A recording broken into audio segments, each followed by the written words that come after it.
Salmo 113, do versículo 5 ao 9. Salmo 113, Salmo está bem facinho. Só abrir no meio da Bíblia que você cai em Salmos.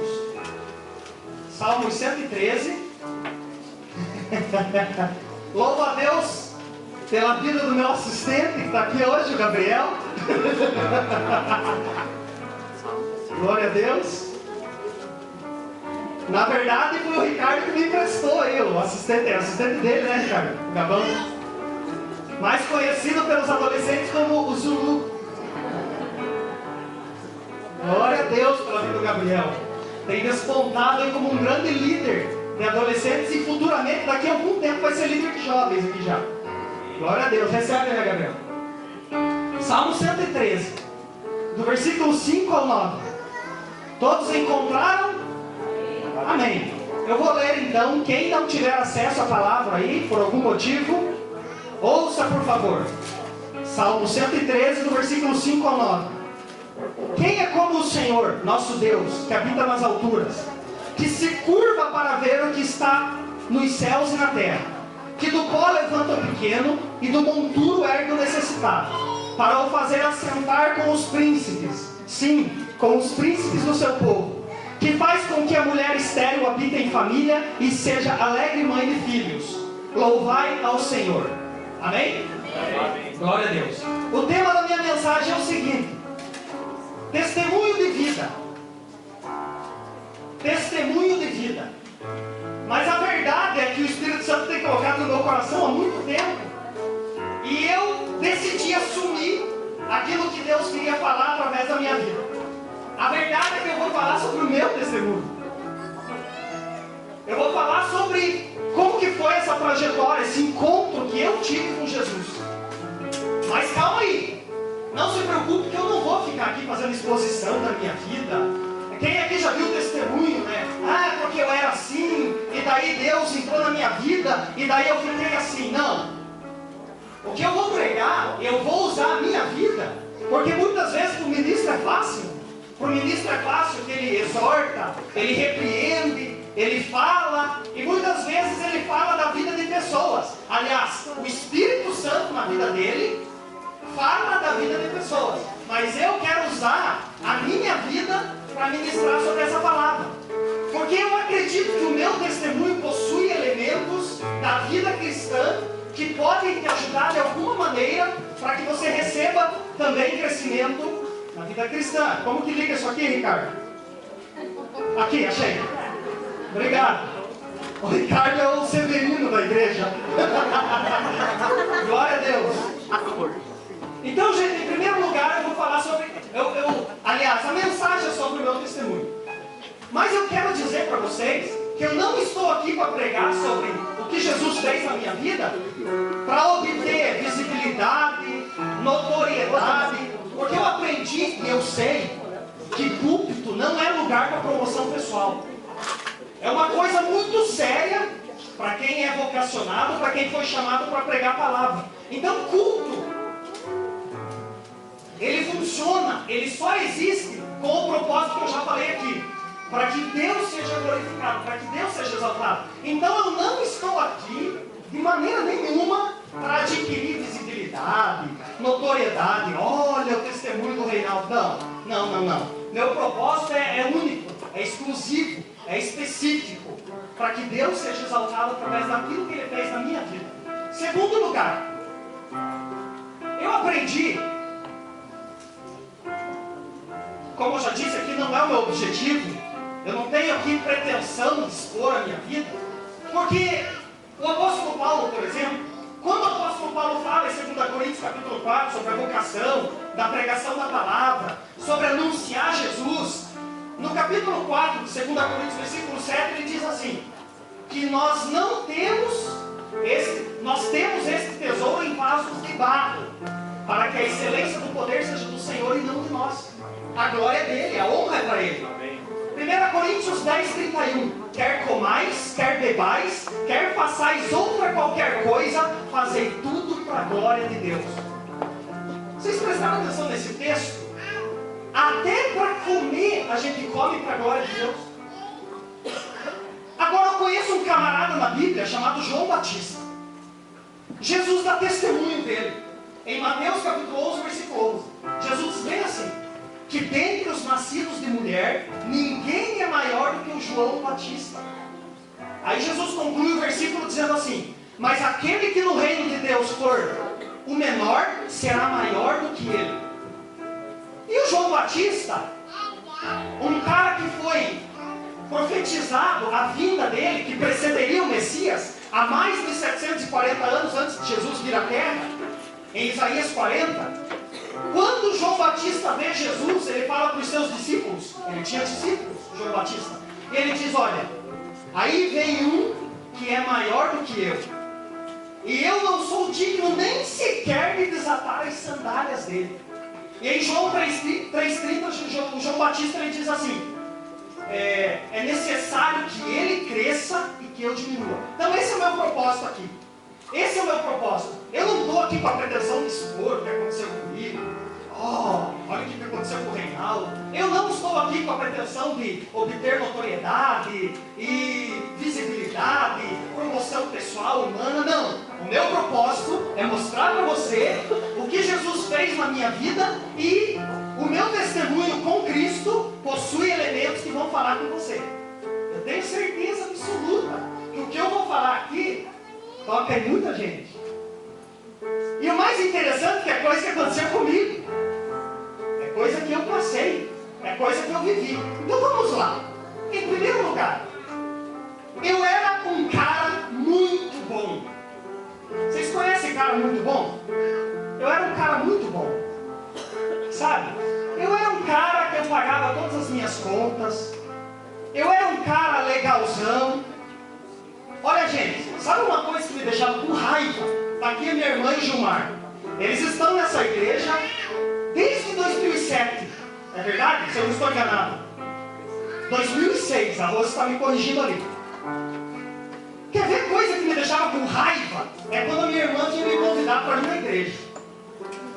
Eu achava uma ofensa tão grande. Sabe por quê? Porque eu era muito bom. Eu era muito bom. Eu não precisava de Deus.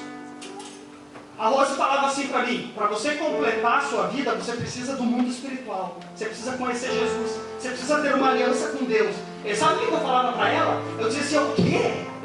Você está falando que eu preciso de Deus? Você tem que evangelizar os drogados que estão aí fora, que estão nas esquinas, as prostitutas, travestis. Eu dizia bem assim para ela, eu usava essa expressão, você tem que evangelizar quem não presta. Olha como eu estava equivocado. O próprio Jesus não aceitou ser chamado de bom. Está em Marcos, a narrativa bíblica, capítulo 10, do versículo 17 ao 22. Chega um jovem rico diante de Jesus, se ajoelha diante dele e diz, bom mestre, o que eu hei de fazer para herdar a vida eterna? Aí Jesus repreende o jovem. Por que você me chama de bom? Há só um que é bom, só Deus. Jesus, o verbo encarnado, o Deus homem. Jesus é a representação visível do Deus invisível. E ele diz, olha, eu bom, nem Jesus aceitou. Quem sabe tem gente aqui nessa noite que está ouvindo essa palavra e Deus está falando com você. Você é muito bom, você não precisa do evangelho. Você é autossuficiente. Você se justifica. Mas deixa eu te dizer, se você é uma pessoa tão boa, autossuficiente, que você se justifica, sabe o que você faz com a cruz de Jesus? Você profana aquilo que Jesus fez pela humanidade. Jesus, quando ele abriu os braços na cruz e ele dá a declaração, está consumado. Jesus estava fazendo a redenção da humanidade. Olha o que diz a Bíblia. Romanos capítulo 3, do versículo 10 ao 12. Diz assim, que não há nenhum justo, nenhum sequer. Não há ninguém que seja bom. Não há ninguém que entenda. Não há ninguém que busque a Deus. Todos se extraviaram e juntamente se fizeram inúteis. Romanos 3:23, a Bíblia diz assim, todos pecaram e destituídos estão da glória de Deus. Sabe o que isso significa? Que todo e qualquer ser humano, aquele teu amigo, aquela tua amigona, que que por mais bonitinha que você acha que ela seja, por mais legal que ele é, aquele teu colegão que é alegre, que é gente boa, que é troféu joinha, se ele não aceitar Jesus, infelizmente ele está em rota de destruição e de condenação. Sabe por quê? Qualidades do caráter não salvam ninguém. O inferno está lotado de pessoas com boas intenções. Está cheio de gente no inferno que viveu uma vida bem intencionada. Eu era muito bom. O apóstolo Paulo, em Efésios capítulo 2, versículo 8 e 9, ele diz assim: pela graça sois salvos, por meio da fé. E isto não vem de vós, é dom de Deus. Não vem das obras, para que ninguém se glorie. Eu sou muito bom. Eu era assim. Eu sou muito bom. Ixi, a minha irmã vai vir me evangelizar de novo. Quantas vezes eu chegar em casa, eu morava com a minha irmã, com a minha mãe, ela está ouvindo louvor. O que eu dizia para ela? Tem crente aqui em casa agora. Mal sabia que eles estavam orando por mim nas vigílias aqui na igreja já. Eu chegava assim, a minha irmã crentona, ela está ouvindo louvor em casa agora. Coisa chata. E eu pensava, daqui a pouco ela vem me evangelizar. Aí, o que eu vou falar para ela hoje? Vou mandar ela ali na vila, ali, evangelizar o piazada que está ali, tirando ali, bloqueando ali. Segundo lugar, eu cometi uma das coisas mais terríveis que um ser humano pode fazer. Aconteceu comigo uma das coisas mais terríveis que um ser humano pode acometer. Eu cometi o pecado da soberba. O que é soberba, Reinaldo? Soberba é o orgulho próprio. É a egolatria. É a presunção, a prepotência. E não é só a pessoa que tem traços de orgulho no caráter, na personalidade, mas é aquela pessoa que vive e diz: eu não preciso de Deus. Eu era essa pessoa. Soberba. Sabe o que aconteceu na minha vida? E eu só fui me recordar disso quando eu estava no leito do hospital. Era meados de 2007. Eu trabalho numa grande empresa, numa grande organização, e um dia eu estava reunido com meus colegas. Trabalha comigo aqui a Denise. Cadê o Sabiá? Não veio hoje. Cadê o pessoal da nossa empresa? Está o Pércio lá atrás. E um dia eu me reuni com os meus colegas de trabalho, e naquela época eu vivia o esporte ativamente. Eu era um cara que no dia que eu não jogava futebol, eu estava correndo. E a nossa empresa, a nossa organização, ela tem um plano de saúde excelente. Aí um dia eu me reuni e eu disse bem assim para os meus colegas: olha pessoal, a nossa empresa poderia deixar de me beneficiar com esse plano de saúde e converter esse benefício em dinheiro, em salário para mim. Aí eu fui mais longe. Aí eu disse assim: porque a minha saúde não é nem nota 10, minha saúde é nota 11, 12, 13, 20, 100. Aí os meninos olharam para mim, tinha gente com sabedoria no meu meio lá, né? Eles disseram assim para mim: Reinaldo, você não sabe o que você está falando. Aí eu fui mais longe. Aí eu disse assim: sabe o que eu vou fazer? Eu vou na assistência social e vou perguntar para eles se eles podem converter o meu plano para minha mãe ser beneficiada, porque eu não preciso. Aí eu coloco a minha mãe, eu incluo a minha mãe e é melhor para mim, porque eu não vou usar isso daí. Aí os caras deram risada da minha cara. E o que eu fiz? Eu fui na assistência social. Sabe o que aconteceu com a minha vida? Naquele mesmo ano, final de 2007, eu comecei a sofrer, eu comecei a padecer uma enfermidade. Tuberculose. Mãe, não se emocione. Faz parte. Eu glorifico a Deus hoje, o ano de 2008. Porque quando eu estava em extrema adversidade, sabe o que eu dizia? Eu falava assim: olha, eu vou excluir da minha existência, da minha vida, o ano de 2008. Hoje, pelo contrário, mas eu já vou chegar lá. O que aconteceu? Eu comecei a sofrer. A tuberculose é uma doença miserável. Judia, era judia. Pessoal, a história é muito grande, é longa. Eu estou resumindo aqui o máximo. Eu estou contando a ponta do iceberg de tudo que aconteceu comigo. Aí o que aconteceu? Eu comecei a padecer, e a tuberculose, aí eu comecei a passar por um monte de médico. Lembra daquele bonitão que não precisava do plano de saúde, que não precisava de médico, não precisava de nada, não precisava fazer consulta, não precisava fazer periódico?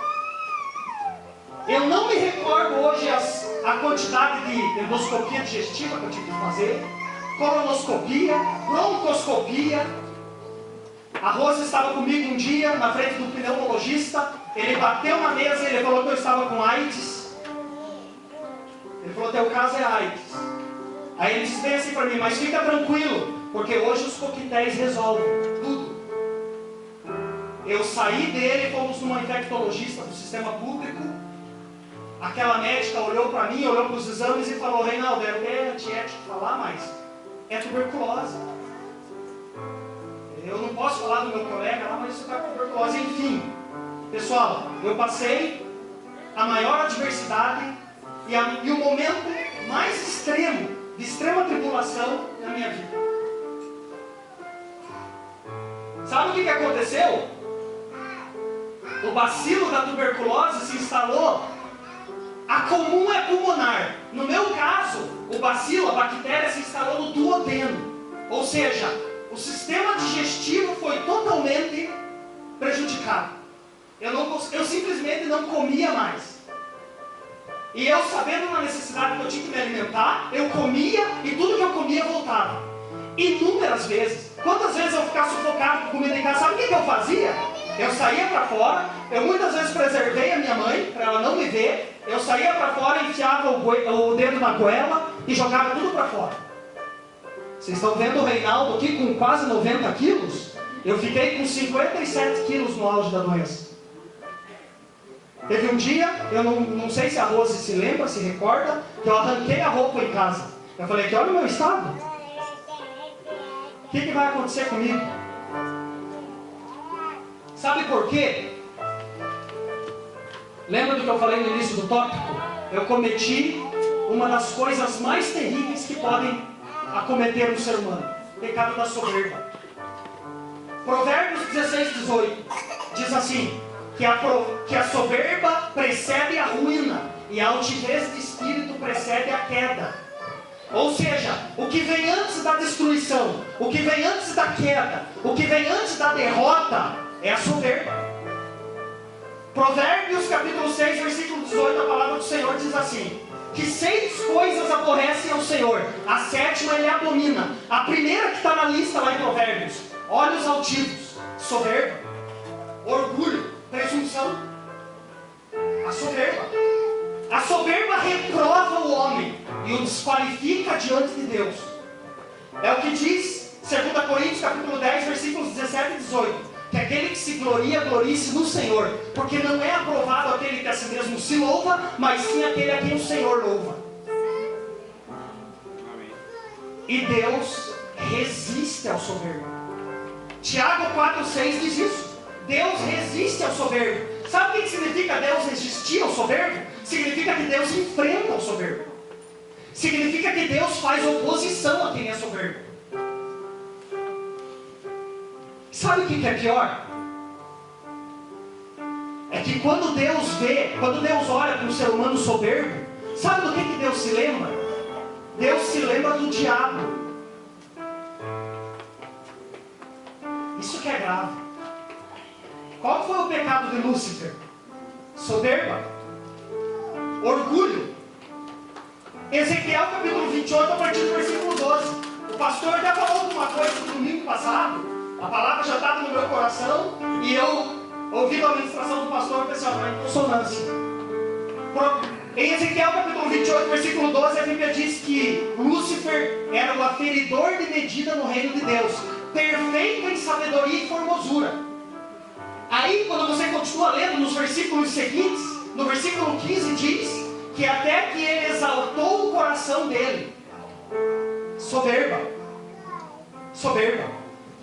Gente, um dos reis mais poderosos que Israel já teve, o rei Uzias. A narrativa bíblica está em 2 Crônicas, capítulo 26. Depois você lê na tua casa. Uzias foi um dos reis mais poderosos da história de Israel. Ele reinou em Israel durante 55 anos.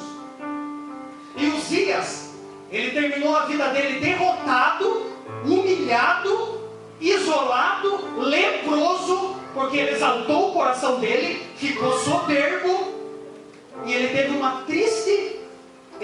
triste final na trajetória, na grande trajetória de vida que ele teve, o rei Uzias. É muito sério, é muito grave.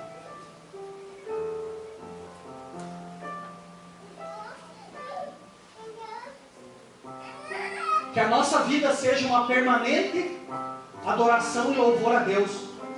Que nós possamos viver para adorar, para exaltar e para glorificar esse Deus. Jeremias capítulo 9, versículo 23 e 24 diz: não se glorie o sábio na sua sabedoria, não se glorie o forte na sua força, e não se glorie o rico na sua riqueza. Mas aquele que se gloriar, glorie-se nisto, em me conhecer e saber que eu sou o Senhor, que faço beneficência, justiça e juízo na terra. E dessas coisas me agrado, diz o Senhor. Que nós possamos ter o coração do rei Davi. Davi é o maior adorador da Bíblia. O homem que foi eleito, que foi chamado segundo o coração de Deus. Davi diz no primeiro livro de Crônicas, capítulo 29, versículos 11 e 12. Ele adora a Deus, ele glorifica e diz: tua és, Senhor, a magnificência, o poder e a honra, a vitória e a majestade. Porque teu é, Senhor, tudo que há nos céus e na terra. E teu é, Senhor, o reino. E tu te exaltaste sobre todos como chefe. Riquezas e glórias vêm de diante de ti. Tu dominas sobre tudo. E na tua mão há força e poder. E na tua mão está o engrandecer e dar força a tudo. Tudo provém do Senhor. É o hino de adoração de Paulo. Em Romanos capítulo 11, do 33 ao 36.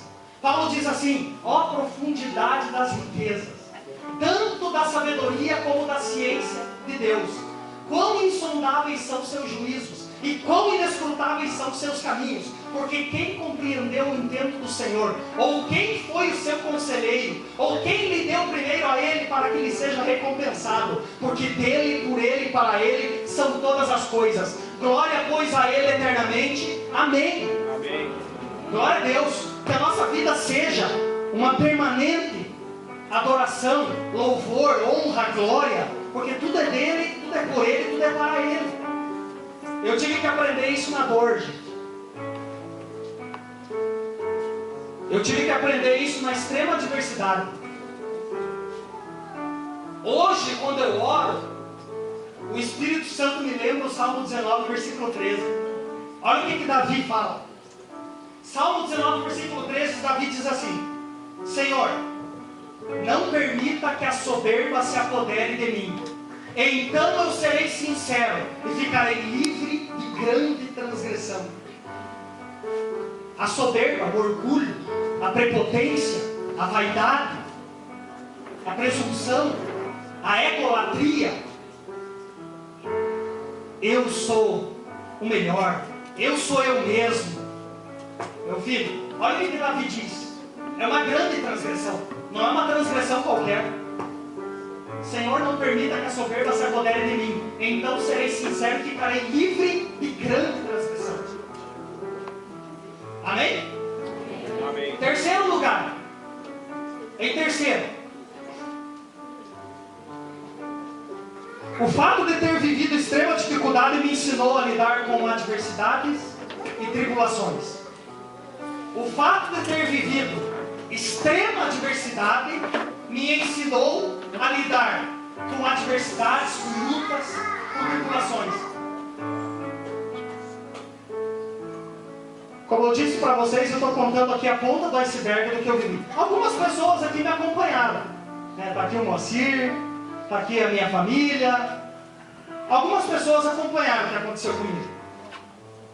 Mas foi muito mais grave, foi muito mais delicado do que eu estou falando aqui. Eu me lembro daquela noite fatídica. Teve um dia, eu estava tão fraco, porque eu não conseguia me alimentar. Eu não conseguia comer. Eu estava tão fraco, que teve uma noite que eu sentei na minha cama, e na minha incredulidade, eu conversei com Deus naquele momento. Eu disse assim: Senhor, o que está acontecendo comigo? O que está acontecendo? Até onde isso vai chegar? E eu me lembro que naquele momento eu passei mal. Eu corri para o banheiro. Estava eu, a minha mãe estava comigo em casa e meu tio. Aí quando eu cheguei, porque eu tinha o hábito de colocar o dedo na garganta, né, na goela, para jogar tudo para fora, para não ficar passando mal. Mas naquele dia nem precisou. Quando eu cheguei diante do vaso, eu cheguei diante da patente lá de casa da minha mãe, e me deu um mal-estar terrível.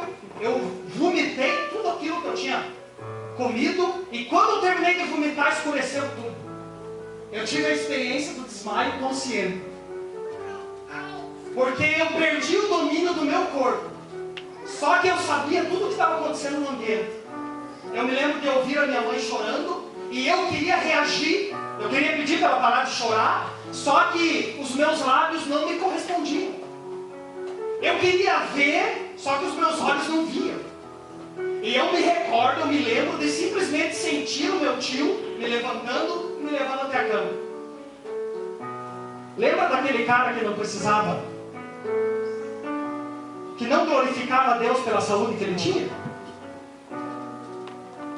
Quando Deus encontra uma pessoa que é soberba, Ele coloca a pessoa no lugar onde ela deve estar, para que ela reconheça a dependência de Deus. Eu aprendi a depender de Deus.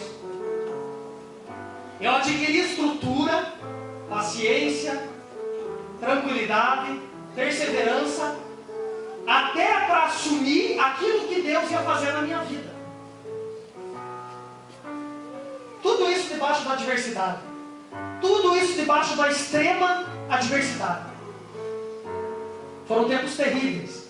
E daí naquela noite eu dormi, e no outro dia eu fui internado no hospital. No Hospital das Mercês, com estado de subnutrição. Eu me lembro da doutora Mônica, a pneumologista que me atendeu. Era uma moça jovem. Ela olhava para mim, eu estava com 26 anos de idade. Jovem. Ela olhava para mim e ela dizia assim: menino, eu não acredito no que você está fazendo aqui. Eu não entendo o que você está fazendo aqui. Um dia ela falou bem assim para mim: essa tua situação é psicológica. Não sei. Foi terrível. E no hospital eu aprendi uma outra lição. Porque quando eu era muito bom, eu era o cara. Eu era o cara que dava churrasco. Eu gastava um salário só em bebida quando eu dava churrasco. É aqui que eu quero entrar. Era poderoso. Era cheio de amigos. Abre aspas para os amigos. Quando eu fiquei internado, hospitalizado, eu fui reconhecer e conhecer quem de fato eram meus amigos. Porque hoje é muito fácil você ter amigo. Chega em qualquer boteco da esquina aí, coloca uma cerveja na mesa. Você vai ter uns 10 amigos. E hoje, sabe o que eu fico triste hoje? Tem um monte de crente, tem um monte de cristão que tem mais amizade com gente que não é cristã do que com os próprios irmãos na fé. Tem marido que despreza a fé da mulher. Tem marido que zomba da fé da mulher. Mas é esse mesmo homem que tem suas amizades, que tem seus amigão da hora da festa, né, que tem as boas companhias. Só que deixa eu te dizer, quando você estiver em um estado de extrema adversidade, quem vai estar do teu lado para estender a mão para você é a tua mulher. Da mesma sorte, mulher, despreza o marido, zomba da fé do marido, mas muitas vezes se relaciona com pessoas que não tem nada a ver, se relaciona com pessoas que não contribuem, que não cooperam para te aproximar de Deus, pelo contrário, para te afastar da presença do Senhor. Mas nós valorizamos essas amizades. O ser humano, ele tem uma inclinação natural para as coisas erradas. E eu era assim. Estou falando de mim aqui, não estou falando dos outros. Estou falando de mim. Eu era assim. Aí lá no hospital meu pai estava lá todo dia, minha mãe estava lá todo dia, meus irmãos estavam lá todo dia, minha irmã estava lá todo dia, a Karen estava lá todo dia. Foi lá no leito do hospital que eu decidi que eu ia casar com a Karen. Cuidou de mim. Em Cristo fala a verdade, não minto. Teve um dia que eu cheguei para Karen, ela está lá atrás e ela sabe o que eu estou falando. Teve um dia que eu cheguei para Karen e mandei ela ir embora. Eu falei, Karen, me abandona. Você não merece isso aí. Vai viver a tua vida. Tem alguém melhor para você aí fora. Vai viver. A Karen me ligava, para eu não ser muito exagerado aqui, de uma em uma hora, o dia todo. E eu falei com Deus, Senhor, se eu sair daqui, é com essa mulher que eu vou casar.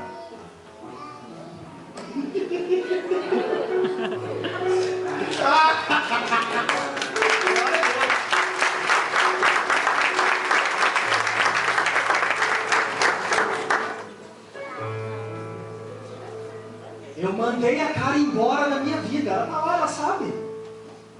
Eu mandei a Karen embora. E hoje eu falo, eu estou falando aqui público, mas eu falo para a Karen em casa. Eu não admito que ninguém interfira no meu casamento. Eu não admito. Meu casamento é eu e a Karen. Ninguém interfere. Ninguém mete o bedelho. O Espírito Santo está me usando para falar aqui. Sabe por quê? Eu estou vendo hoje um monte de casamento sendo acabado, sendo destruído. Sabe por quê? Influência de parente, influência de irmão, influência de amigos, abre aspas para os amigos, que quem toca no teu casamento para te prejudicar não é teu amigo. Casamento é uma coisa sagrada, casamento é uma coisa divina. Se alguém mete o bedelho no teu casamento e você discernir que está tentando te prejudicar, manda essa pessoa embora da tua vida. Eu admiro muito minha esposa, eu amo ela, é com ela que eu vou viver. Quando a gente tiver velhinho, é com ela que eu vou conversar. Nem filho vai ficar comigo quando eu ficar velhinho. É a Karen que vai ficar comigo. Às vezes eu brinco com a Karen em casa. Karen, quem que vai chorar pela morte do outro? Porque um dia isso vai acontecer. A Karen fala que ela é mais judiadinha, que eu vou chorar por ela. Agora, quem sabe, cara? Se amanhã Jesus decide me recolher. É fato, gente. Romanos 5,12. Como que por um homem entrou o pecado no mundo e pelo pecado a morte, assim a morte passou a todos os homens, por isso que todos pecaram. Eu não sei se o pastor vai se lembrar. Teve um dia que eu falei para o pastor que no dia que eu morrer, eu quero que seja feito um culto. Eu vou ficar muito triste se Deus permitir eu ver o meu velório e tá todo mundo lá chorando de luto. No dia que eu morrer, eu quero um culto. Eu quero palavra. O pastor vai pregar lá. O pastor vai chegar e vai falar, né? O que será que o pastor vai falar? Tomara que fale bem. Ricardo com violão, André do outro lado. Quero uma festa lá. Fui promovido, né? Promovido.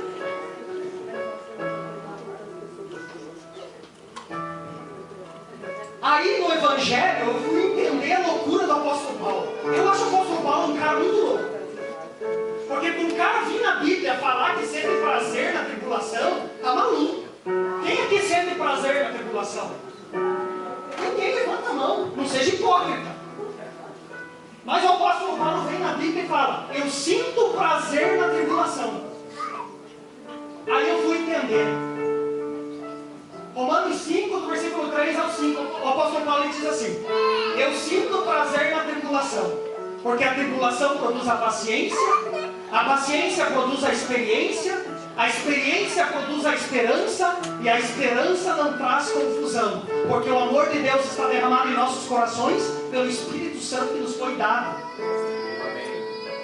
Lembra que eu falei que eu queria deletar da minha vida o ano de 2008? Hoje eu glorifico a Deus por tudo que eu passei, por tudo que eu vivi. Ali foi um divisor de águas na minha vida. Quem sabe você está aqui nessa noite e você ainda é resistente a esse Deus tão bom. Quem sabe você está aqui nessa noite e ainda você resiste ao Espírito Santo. Não queira que Deus te coloque num leito do hospital para você ter que reconhecer a glória dele.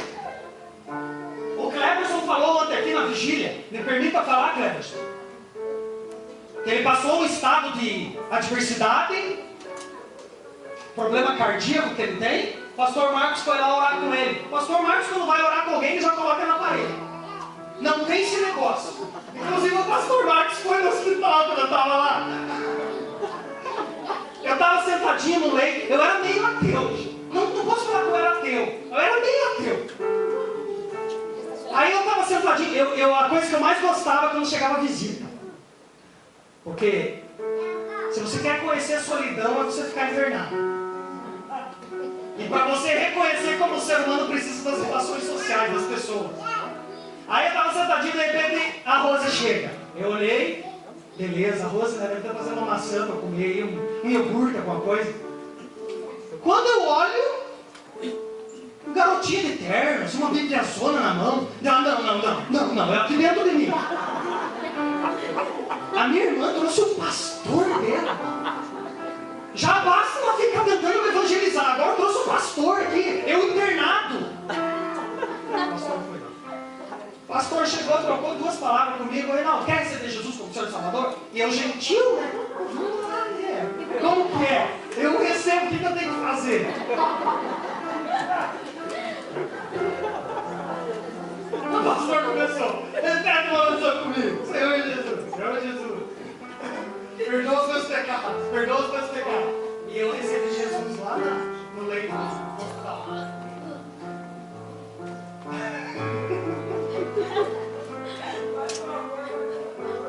Gente. O apóstolo Paulo é muito louco. Deixa eu voltar para o apóstolo Paulo. O pastor Marcos é o apóstolo Paulo dessa geração. Deixa eu voltar para o apóstolo Paulo de mais de 2000 anos atrás. O apóstolo Paulo é muito doido. Então, hoje eu entendo o princípio. Olha só, para você entender. O apóstolo Paulo é o cara que Deus usou para escrever a espinha dorsal da igreja evangélica. Dos 27 livros do Novo Testamento, o apóstolo Paulo escreveu só 13. Um cara que foi usado em revelações. Um cara que foi tremendamente usado por Deus. O apóstolo Paulo. Um cara que falou sobre ciência na Bíblia. Depois você lê na tua casa 1 Coríntios 15, a partir do versículo 35, 36, você vai ler sobre ciência na Bíblia, que Deus revelou há mais de 2000 anos atrás para o apóstolo Paulo. E eu não esqueci do meu camarada, do meu trabalho ainda. Eu falei um dia aqui numa mensagem, eu disse aqui numa pregação, de um colega meu que um dia ele chegou para mim e disse bem assim, o cara era da igreja evangélica, entrou na faculdade. Só que tem gente que entra na faculdade, ao invés de ficar inteligente, fica burro. É o caso desse colegão aí. E se tiver assistindo é para você mesmo. Aí o cara ele veio bem assim para mim, pegou o cara errado. Porque agora na faculdade, né, eu fiquei mais inteligente, né? Aí eu deixei a igreja. Tolo. Foi a palavra mais simpática que eu achei para falar para ele. Aí o cara me falou isso. Aí eu falei para ele, meu amigo, ele começou a falar da ciência, da física. Aí eu disse assim para ele, mas você deixou o dono da ciência, o dono da física agora, porque você acha que adquiriu algum entendimento? Você achou que você ficou inteligente agora? Então o apóstolo Paulo, ele fala de ciência na Bíblia há mais de 2000 anos atrás. Ele fala sobre a diferença que há entre as estrelas, que os cientistas estão descobrindo agora. Aí o apóstolo Paulo vem em 2 Coríntios 12, do versículo 7 ao 10, olha o que ele diz. Olha o que ele fala sobre a diversidade. Ele diz assim: e para que eu não me exaltasse pelas excelências das revelações, foi-me dado um espinho na carne, a saber, um mensageiro de Satanás, para que me esbofeteasse, para que eu não me exaltasse. Acerca da qual 3 vezes orei ao Senhor para que o afastasse de mim. Para um judeu orar 3 vezes, é porque o bicho está pegando o mão dele. Porque o judeu não fica orando igual a gente. O judeu ele não é insistente como nós. O judeu ele ora uma vez. Aí o apóstolo Paulo diz assim, o qual cerca de 3 vezes orei para que o afastasse de mim. Aí Deus diz assim para ele, Paulo, a minha graça te basta, porque o meu poder se aperfeiçoa na fraqueza. Aí o apóstolo Paulo vai continuar o diálogo. Ele diz assim, de muita boa vontade me gloriarei nas minhas fraquezas, para que em mim habite o poder de Cristo. Pelo que sinto prazer nas fraquezas, nas necessidades, nas injúrias, nas perseguições, nas angústias, por amor de Cristo. Porque quando eu estou fraco, então eu sou forte. Eu tive que aprender isso na raça. Eu tive que aprender isso na minha vida. Quem sabe você está aqui nessa noite e você se acha muito suficiente. Você é homem ou você é mulher. Você se acha dono do teu nariz ou dona do teu nariz. Mas deixa eu te falar, se você vive sem Cristo, se você vive sem Jesus, sem a presença de Deus, sem o Espírito, o Tiago, meu cunhado, ele gosta de falar para mim, ali ó um cadáver ambulante ali, ó a expressão que o Tiago usa. Às vezes eu estou andando com o Tiago na rua, aí a gente vê,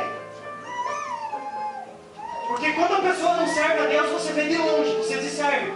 Aí o Tiago olha para mim, ele me cutuca e fala assim, aí Ganso, olha um cadáver humano vindo ali, ó. Vamos evangelizar? A pessoa que vive sem Cristo, ela vive de maneira oca. Não tem sentido na vida. Não tem alegria de viver. Aí substitui esse vazio, porque o ser humano ele possui 3 vazios existenciais: pai, mãe e Deus. Pai e mãe responsáveis preenchem, mas Deus você não preenche. Aí ele consegue substituir esse vazio na cachaça, na droga, na prostituição, na pornografia, na maledicência, nos vícios, porque está vazio. Mas quando o Espírito Santo entra na nossa vida, ele nos preenche, ele nos completa, ele nos dá plenitude de vida. E eu espero que, se você está ouvindo essa palavra, que você não precise ir para o leito do hospital para você tomar a decisão mais importante que alguém tem que tomar na vida. Gente, eu vou admitir uma coisa para vocês. Eu oro todo dia e peço a Deus que tenha misericórdia da minha vida, que cuide da minha família, que cuide da minha esposa. Eu tenho muito temor do que pode acontecer com a minha vida. Mas deixa eu dizer uma coisa, eu quero admitir uma coisa assim, de fora íntimo. Eu não consigo entender uma pessoa que se desvia de Jesus. Eu não consigo compreender um desviado. Obrigado. Porque, gente, é uma coisa assim, tão sobrenatural que acontece na nossa vida. É uma coisa tão louca. Você viver com Jesus todo dia. Você ter essa paz interior. Eu tenho casamento. E como todo casamento, você tem divergência. Às vezes a Karen começa a falar alguma coisa lá em casa, eu estou longe. Ela fala que eu estou com a cabeça no mundo da lua. Não. É porque tem coisa que você não tem que dar moral, você não tem que dar valor. Porque a presença do Espírito Santo, eu estou longe. Eu estou meditando na palavra. Eu estou vivendo a experiência do Espírito Santo. Eu não consigo entender uma pessoa que se desvia. Mas eu sei que tem gente que se desvia. Mas eu não consigo compreender. Eu peço a Deus que me guarde. Como disse o pastor Marcos já aqui outro dia. O pastor Marcos falou uma coisa que é o meu lema também. Se um dia for para eu sair da presença desse Deus, falo diante do Senhor, que Ele me leve primeiro. Eu prefiro morrer. Porque eu sei quem eu era e do que eu era capaz antes de servir esse Deus. Não tem sentido. A vida não tem sentido. A vida não tem cor. A vida não tem alegria, não tem paz. E aí a gente tenta preencher o vazio, esse espaço, essa lacuna que a presença de Deus faz com que aconteça na nossa vida. E aí, em último lugar, eu vou encerrar. Em último lugar, eu fui evangelizado fora da igreja. Eu passei tudo isso. Só que quando eu saí do hospital, eu estava bem. A minha família me amparando, a Karen me amparando. Aí o diabo inventou uma mentira no meu coração. Outro dia eu fui ver o Ricardo pregar e eu achei tremendo uma coisa que ele falou lá. O Ricardo foi pregar numa igreja do Evangelho Quadrangular, fui com ele. Que o diabo é especialista em colocar ponto de interrogação nos lugares onde Deus já decretou a tua vitória. Eu vou explicar, você vai entender. Você participa de um culto como esse, o Espírito Santo testifica no teu coração, você é um abençoado. Em ponto de exclamação, você é um abençoado. Aí quando você sai na porta ali, você já começa a se questionar. Eu sou um abençoado? Será? Você participa de um culto como esse, o Espírito Santo testifica no teu coração. Teu marido vai se converter ao Evangelho. Aí quando você sai dali, o diabo chega do teu lado e diz: teu marido vai se converter ao Evangelho? Ponto de interrogação. O diabo é especialista em colocar dúvida onde Deus já colocou um ponto final. Aí eu saí do hospital. Aí o que eu comecei? Comecei a louquear. Comecei a fazer loucura. Comecei a sair com os amigos que hoje eu não tenho mais. Porque quando eu fiz sociedade com Cristo, esses amigos foram embora da minha vida. Gente, eu tomava antibiótico. Eu tomava 2 serpelão de manhã desse tamanho assim. Eu tomava 2 em jejum, aí eu tomava café e jogava mais 4 atrás. E nessa época, eu saí com os camaradão, os amigos da bebida, os caras que, ó, tem um drink pra nós. Hoje eu comprei fala uma marca de bebida aí. Vodka. Hoje eu trouxe vodka pra nós, que é amigão. Minha esposa não gosta muito, não é amigão. Eu tomei o maior corre naquela noite. Sabe o que o diabo me enganou? Ele disse assim que a vida não tinha sentido. Porque lembra que eu era um cara bom? Por que eu fiquei doente? E muitas vezes nós trazemos isso para a vida cristã. Nós começamos a murmurar dentro da igreja, na vida cristã. Por que Deus não fez isso? Por que Deus não abriu essa porta? Por que a minha família está passando por isso? Aí nós começamos a murmurar. Aí, nesse momento, no estado de extrema dificuldade, tribulação, aflição, angústia, Deus colocou um servo dele para trabalhar do meu lado. E aqui eu já estou encerrando. O nome dele é Silvio. Ele começou a pregar para mim. Ele começou a falar, eu ficava maravilhado. O cara pregava, ele falava a palavra para mim, dava referência, dava capítulo, versículo. E aquilo ardia no meu coração, aquilo queimava. Eu me lembro como se fosse hoje. Só que eu não entendia.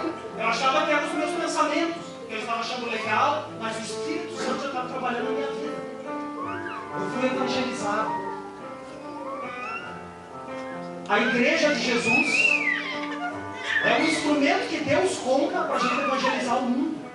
Deus conta comigo e com você para que onde nós travamos relacionamentos, no nosso trabalho, na nossa família, na nossa casa, em qualquer lugar, onde colocarmos a planta dos nossos pés, ali será declarada a presença do Senhor. Ali será declarada a conversão de vidas, o ganho de almas. Ali será lugar. Você vai ser usado com esse propósito, para que você seja um evangelista, para que você ganhe pessoas por reino de Deus. Outro dia nós fomos esse meu amigo, a minha conversão foi no dia 14 de julho de 2009. 5 anos e meio, já vai completar 6 anos. Ele nunca me convidou para ir na igreja dele. Aí um dia eu cheguei para ele: cara, eu quero conhecer isso daí. Eu estou perturbado, eu não tenho sentido na minha vida, eu não tenho paz nem para dormir, eu vivo angustiado, e você está sempre aí, sempre alegre, sempre resplandecendo uma luz no teu rosto. Eu quero conhecer o que você vive. Eu quero conhecer, eu quero viver isso aí também. Aí eu falei: eu vou no culto lá com você. Eu me convidei para ir no culto com ele. E eu me lembro, era uma terça-feira, o pastor pregou uma palavra, e naquele dia eu recebi Jesus como Senhor e Salvador da minha vida, e a minha vida nunca mais foi a mesma. Nunca mais foi a mesma. Agora, há uns 3 domingos atrás, esse menino evangelizou o Percy também, naquela época, um pouco depois. Há uns 3 domingos atrás, nós fomos na consagração dele a pastor. O menino foi consagrado a pastor. E quando eu cheguei diante dele, o Percy estava junto, a testemunha. Eu disse bem assim: Silvio, quando eu chegar no céu, eu vou pedir para Deus para mim ter relacionamento com você lá no céu. Eu quero ser teu amigo no céu. Eu não quero ficar longe de você lá no céu. E já nos reunimos ali, eu falei: Silvio, eu quero receber oração. Você está sendo consagrado a pastor aí? Eu quero oração. Não vou embora sem que você ore por mim. Uma pessoa que um dia pregou a palavra para mim e mudou a história, o curso da minha vida. E hoje o meu lema, e eu vou encerrar a mensagem com esse versículo: Eu peço a Deus que me guarde, tenha misericórdia da minha vida. E eu quero viver à luz do que o apóstolo Paulo escreveu na sua última carta. A última carta que o apóstolo Paulo escreveu foi em 2 Timóteo. Já na hora da sua morte. E o apóstolo Paulo escreve em 2 Timóteo capítulo 4, versículos 7 e 8. Ele diz assim: combati o bom combate, acabei a carreira, guardei a fé. Agora, a coroa da justiça me está guardada, a qual o Senhor, justo juiz, me dará naquele dia. E não somente a mim, mas a todos que amarem a sua vinda. Amém. O meu desejo é que esse seja o lema da minha vida. O meu desejo é que esse versículo esteja guardado aqui no meu coração, esteja na cabeceira da minha cama, porque eu desejo viver esse amor, eu viver essa paz, essa alegria durante toda a trajetória da minha vida. Eu não entrei no Evangelho, eu não entrei no reino de Deus para recuar, eu não entrei no reino de Deus para retroceder. Pelo contrário, eu entendo, eu tenho convicção e acredito no propósito que Deus tem para a minha vida. Eu quero ser um instrumento abençoador. Eu quero ser uma pessoa que vai fazer a diferença nessa sociedade, seja no meu trabalho, na minha família, na faculdade, em todos os lugares onde eu colocar a planta dos meus pés, ali a presença de Cristo estará. Ali a presença de Deus vai ser decretada. E Jesus vai fazer grandes coisas através da minha vida, na minha vida e através de mim, eu creio. Amém? Amém. Glória a Deus, pastor.